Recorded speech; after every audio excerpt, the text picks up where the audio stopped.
Israel's finance minister, Bezalel Smotrich, is renewing calls, and this should be unsurprising to anyone who's been paying attention, renewing calls to build illegal Jewish settlements in the Gaza Strip, which seems to fly in the face of a peace deal that the Trump administration alleges that they're making progress on pursuing.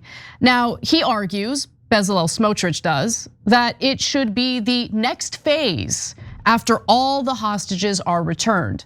Now, to just give you an update on where we are currently standing on the hostage release situation, Hamas has released all living hostages, and they have released the remains of 8 deceased hostages, although there is some reporting indicating that one of the hostages who was deceased and whose remains were released, that individual's remains do not actually match up with the hostage that Hamas claims the remains belong to.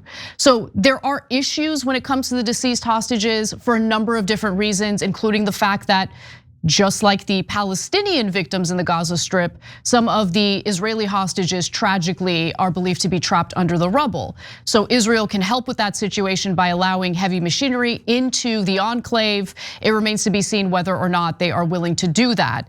But let's move forward to what Bezalel Smotrich has to say, because he claims that after all the living hostages were returned, well, after they were all returned, this is what he said. He said, with the emotional return of all our living hostages, I say again, just as I said here a year ago, there will be no Hamas in Gaza.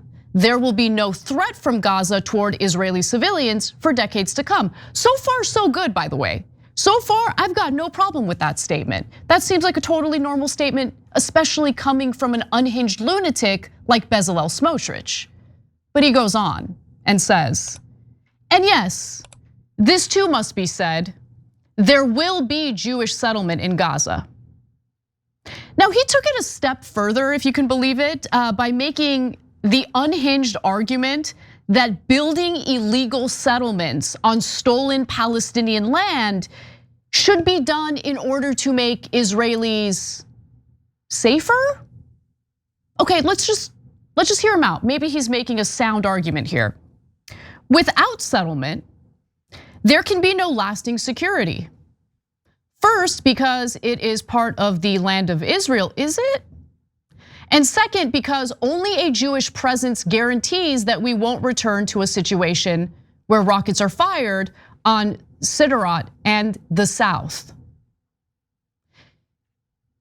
When you steal land, and when you build settlements on said stolen land, well, obviously that makes the individuals who are now living in said stolen land targets. So I fail to see how this would make Israelis safer. But I also have no doubt that this is what Bezalel Smotrich and this unhinged far-right Israeli government intends to do. I haven't believed for a second that there was any sincere statement, any sincere movement or progress from the Israeli government toward an actual peace deal. Because a peace deal would require the Israelis to end their expansionist project. And they haven't ended their expansionist project. They have continued annexing the West Bank. They have been salivating over the notion that they could resettle the Gaza Strip once again, steal land from the Palestinians once again. And even though the majority of genocide scholars have referred to what has gone down in Gaza as a genocide, they have called it a genocide. If you don't like that word, that's fine. It makes you a little uneasy, you think it's too harsh, that's fine. But it is now widely accepted that the project the Israeli government has unleashed is all about the Greater Israel Project. It's all about ethnically cleansing Palestinians from land that belongs to them. When the Likud's founding charter indicates the pursuit of the Greater Israel Project, why don't we believe them? Why is it that only Hamas's original charter matters here? So this isn't the first time Smotrich signaled that the Israelis have no intention to end the bloodshed in Gaza. He is one of the most vocal genocidal maniacs in the Israeli government. And for anyone who tries to make you think, oh, he's just like a marginal figure, like, oh, who cares? No, he's not a marginal figure. Okay, not only is he Israel's finance minister, Benjamin Netanyahu knows that he needs Smotrich's support and Ben-Gvir's support in order to keep this government coalition together so he can remain in power. So the Smotriches and the Ben-Gvirs of the Israeli government, the extremists in the Israeli government, actually have a lot more leverage and a lot more power than the Israel supporters would like you to believe. So earlier, he said that there is a tremendous responsibility to ensure that this is not, God forbid, a deal of hostages in exchange for stopping the war, as Hamas thinks and boasts. Immediately after the hostages return home, the state of Israel will continue to strive with all its might for the true eradication of Hamas and the genuine disarmament of Gaza. Of Gaza, not of Hamas. The disarmament of Gaza so that it no longer poses a threat to Israel. No. So the Palestinians won't have the ability, the capability, or the capacity to defend themselves as they're living alongside a regime that attempted to basically wipe them off the face of the earth and ethnically cleanse them. You don't have a military, you don't have a country. Let's just keep it 100, especially when you're living next to a country that didn't believe in your right to exist, doesn't believe in your right to self-determination. It's one thing to argue, hey, we want to disarm Hamas. Okay, I'm willing to hear out that argument for sure, but what does that mean? How do you determine what Hamas's arsenal is? How do you determine whether Hamas has been fully disarmed? These granular details are super important in order to get people to sign on and to execute a real peace deal, a real peace agreement. I get that Trump wants to be viewed as the peacemaker, but we live in the real world. You don't just like snap your fingers and say, I declare peace. It's like Michael Scott declaring bankruptcy. You don't just say it out loud and it happens. You actually have to work on the granular details of the deal. And that hasn't been dealt with at all. And it does not inspire much confidence when you hear from high-ranking Israeli government officials saying, as soon as we get all of the hostages back, including the remains of the deceased hostages, we're going back in, baby. We're going back in. More examples of that. Israel Katz, of course, had basically said, yeah, once we get the hostages, we're gonna go back in. Let's go to graphic 11 here.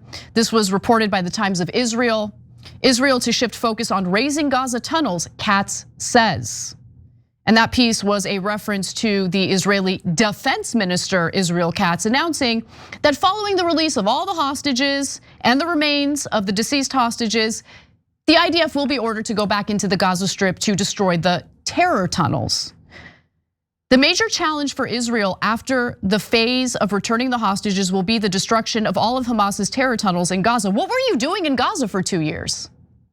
Oh yeah, that's right. You were just leveling the entire place. 93% of residential buildings gone.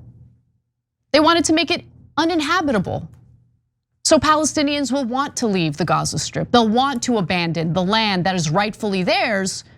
So Bezalel Smotrich and the other extremists like him can finally get their dying wish that they will be able to resettle the Gaza Strip, steal that land, and then possibly and likely think about the next country they're gonna invade and annex. That's what the expansionist project known as the Greater Israel Project really is. And so for all the people out there who were talking about how, where are the Palestinian supporters? Why are they so quiet? Why aren't they celebrating the peace deal? It's because there isn't a peace deal. For now, there's been a slowdown in the unbelievable brutality and aerial bombardments that the IDF has carried out in the Gaza Strip. People are still getting killed, but not to the same extent as earlier. But is there really an end to what's been happening in Gaza? No, there is no peace deal yet. You have two parties that agreed to the first phase of a ceasefire. But again, all those other details remain murky. They have not been dealt with, they have not been negotiated. And so when there's an actual end to this bloodshed, when we can actually look to the future and not have to worry about the Israelis just incessantly attempting to steal land from the Palestinians, then I'll celebrate. But we're not there, we're not even close. That's the reality. Every time you ring the bell below, an angel gets his wings. Totally not true, but it does keep you updated on our live shows.